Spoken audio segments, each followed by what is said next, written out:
আমার সেই পুরানো স্মৃতিগুলি বারবার আমার মনে ভেসে উঠছে। আমি এই গ্রামের সন্তান, এই গ্রামে আমার বসবাস।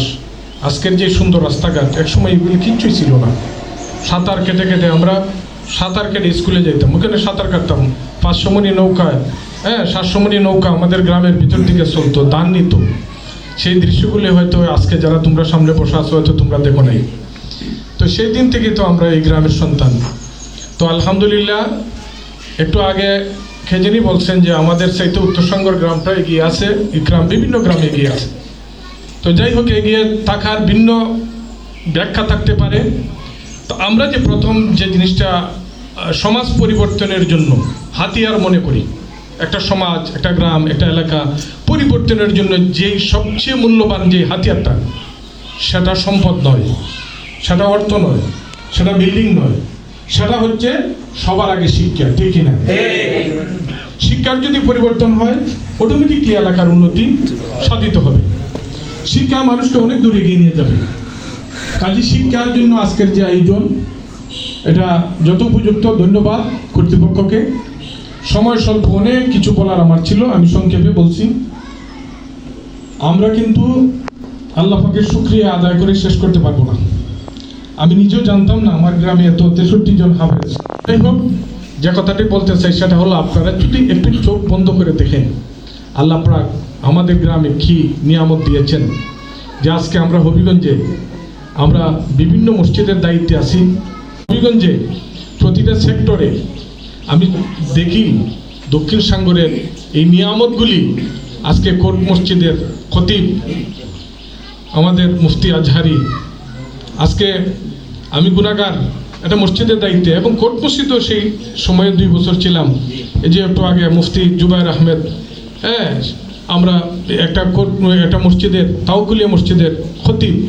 এইভাবে আজকে এই যে হাবিবুর রহমান আদিল, আমরা হয়তো তার শুধু মানুষ হিসেবে মনে করি কি, কিন্তু তার চেয়ারটা কোথায়? সে তো প্রাইমারি স্কুলের শিক্ষক না, সে তো হাই স্কুলের শিক্ষক না, সে হচ্ছে একটা কলেজ লেভেলের শিক্ষক, সে হচ্ছে কলেজ লেভেলের শিক্ষক, প্রভাষক। তা আল্লাহ পাক তারে কই নিয়ে গেছেন। তারপরে আমাদের এই আনোয়ার আজকে সে সরকারি কলেজের সহকারী অধ্যাপক আছে না।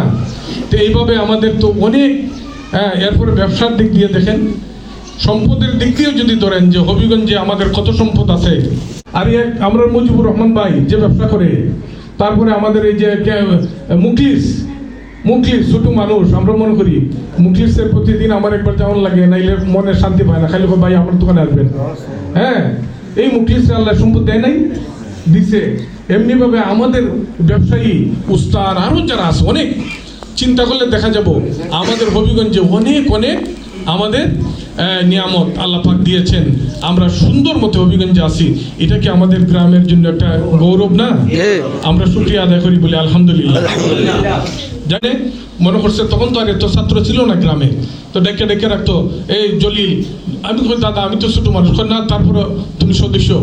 তো এই আজকে হাজী জনাব আলী সাহেব সেই মাদ্রাসাটা দেওয়ার কারণে আজকে শুধু হাবিজ সাহেব না, হাবিজ সাহেবের বাহিরেও কি বহু ছাত্র আছে না? বহু ছাত্র আছে। যদি এই প্রতিষ্ঠানটা না হইতো, আমার মনে হয় না এত ছাত্র এই গ্রামে হইতো।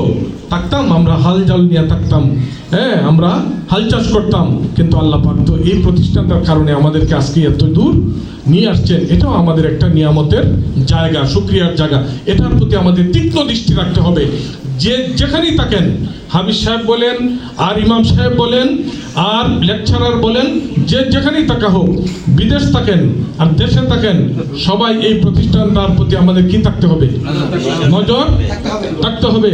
কারণ এই প্রতিষ্ঠানটাই কিন্তু আজকে আমাদেরকে এই জায়গায় নিয়ে আসছে। ঠিক না? ঠিক।